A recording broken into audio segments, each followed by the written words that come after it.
अस्सलामुअलैकुम दोस्तों, उम्मीद है आप सब खैरियत से होंगे।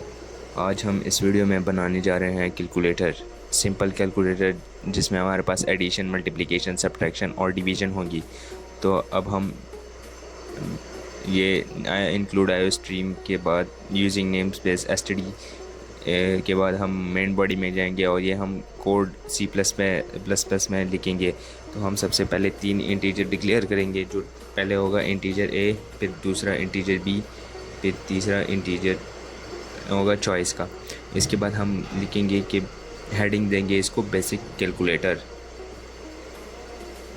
BASICCALCULATOR। बेसिक कैलकुलेटर का हमने हेडिंग दिया ये।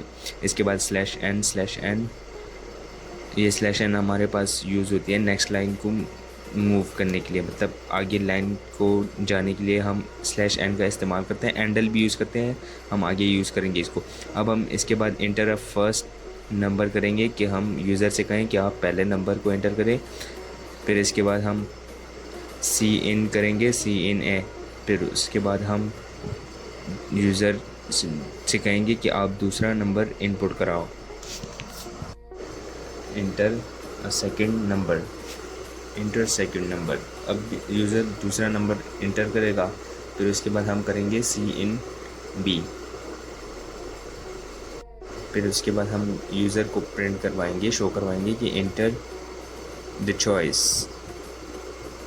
फिर उसके बाद हमने /n का इस्तेमाल किया। फिर उसके बाद हम सी आउट करेंगे। नंबर फर्स्ट पे हमारे पास आएगा एडिशन, ADDITION, एडिशन। फिर नेक्स्ट लाइन को मूव करेंगे। फिर उसके बाद हम दूसरे नंबर पे जाएंगे, सब्ट्रैक्शन का लगाएंगे, सब्ट्रैक्शन लिखेंगे SUBTRACTION। फिर हम नेक्स्ट लाइन पे मूव करेंगे, तीसरे पे हम जाएंगे, उस पे हम लिखेंगे मल्टीप्लिकेशन, MULTIPLICATION। फिर उसके बाद नेक्स्ट लाइन मूव करेंगे। फिर लिखेंगे 4 नंबर पे डिवीजन, DIVISION, डिवीजन। फिर इसके बाद हम नेक्स्ट लाइन पे मूव करेंगे। फिर उसके बाद हम लिखेंगे सी आउट। इधर स्पेसेस बढ़ाना होगा, हमें एक स्पेस करना होगा। ये चलो ये स्पेस हो गया। हम इसके बाद हम लिखेंगे सी आउट इंटर चॉइस करेंगे। फिर उसके बाद हम सी इन चॉइस को करेंगे, जो हमने पहले इंटीजर बनाया था चॉइस का। अब हमने इसको सीन कर दिया। फिर उसके बाद हम इफ़ कंडीशन इस्तेमाल करेंगे। इफ़ कंडीशन में हम लिखेंगे अगर चॉइस हमारे पास 0 से ग्रेटर हो, या ये जो डबल स्लैश है इसका मतलब है कि ये और ऑपरेटर है, या चॉइस कम हो 5 से, तो ये हमारे पास प्रोग्राम रन करेगा, अदरवाइज़ नहीं करेगा। अब ये हम अगर वैलिड हो तो ये प्रोग्राम चलेगा, ये इस बॉडी के अंदर आएगा। तो हम लिखते हैं स्विच के अंदर हमारे पास चॉइस हो गया। चॉइस में हम ये हमारे पास इंटीजर डाटा टाइप है। फिर इसके बाद हम केस 1 लिखेंगे, केस वन के आगे कॉलन के आगे सी आउट लिखेंगे। सी आउट में हम करेंगे A=, जो यूज़र ने हमारे पास पहले फर्स्ट नंबर को एंटर किया था, ये हम उसको शो करवा रहे हैं कि आपने ये नंबर एंटर किया था। तो इसके बाद एंडल का यूज़ करेंगे। एंडल भी नेक्स्ट लाइन के लिए यूज़ होता है। इसके बाद सी आउट बी करेंगे। बी जो हमारे पास है, ये हमारे पास यूज़र ने सेकंड नंबर जो एंटर किया था वो वाला है। इसके बाद हम एंडल करेंगे। फिर उसके बाद हम सी आउट करेंगे एडिशन इज़ इक्वल टू, मतलब A + B = फिर हमारे रिजल्टेंट में भी हम A + B लिखेंगे। और फिर उसके बाद हम एंडल लगाएंगे। ये नेक्स्ट लाइन को मूव करें। अब हम ब्रेक लिखेंगे कि हमारे पास ये इसलिए यूज़ होता है कि हम जब अगर यूज़र ने एडिशन के लिए एंटर किया होगा तो ये सिर्फ एडिशन वाला चलेगा। उसके बाद जब ब्रेक होगी ये सब ब्रेक कर देगा। ये नीचे केस 2, केस 3, केस 4 ये नहीं होगा। इसके बाद हमने ये ऊपर वाली 2 लाइन कॉपी करना है, वही सेम पेस्ट करेंगे कि यूज़र को हम दिखाएं कि ये आपने एंटर किया था। उसके बाद हम सब्ट्रैक्शन के लिए करेंगे, सब्ट्रैक्शन लिखेंगे A-B। फिर हम रिज़ल्ट के लिए भी A-B लिखेंगे।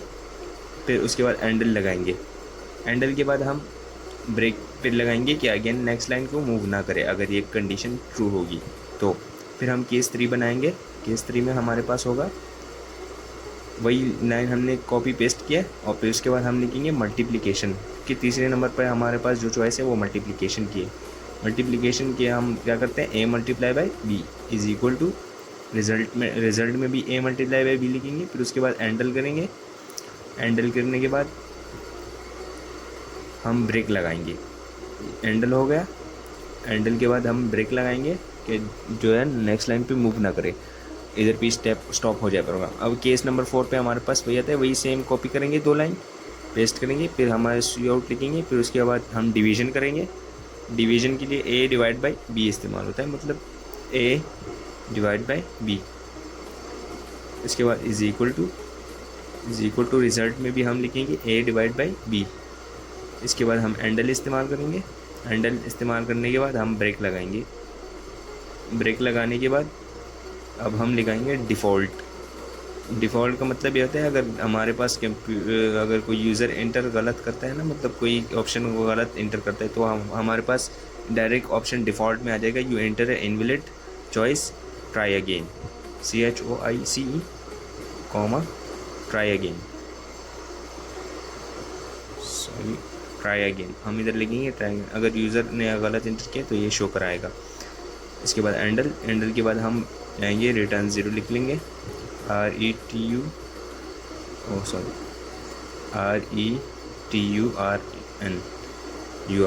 0 कॉमा सेमीकोलन लगाएंगे, फिर उसके बाद हम प्रोग्राम को रन करेंगे। अब हम रन करने के बाद हमने हमारे पास शो हो जाएगा जो हमने सब लिखा था। पहले हमारे पास देखो बेसिक कैलकुलेटर शो हो गया, फिर उसके बाद शो हो गया ये बेसिक कैलकुलेटर असल में हेडिंग है, और फिर उसके बाद एंटर फर्स्ट नंबर हमारे पास कह रहा है कि पहला नंबर एंटर करो। पहले नंबर हमने एंटर किया 15, फिर उसके बाद किया 5, फिर उसके बाद ऑप्शन शो हो गई, पहले नंबर पर एडिशन कर लिया, उसके बाद सारा आंसर आ गया।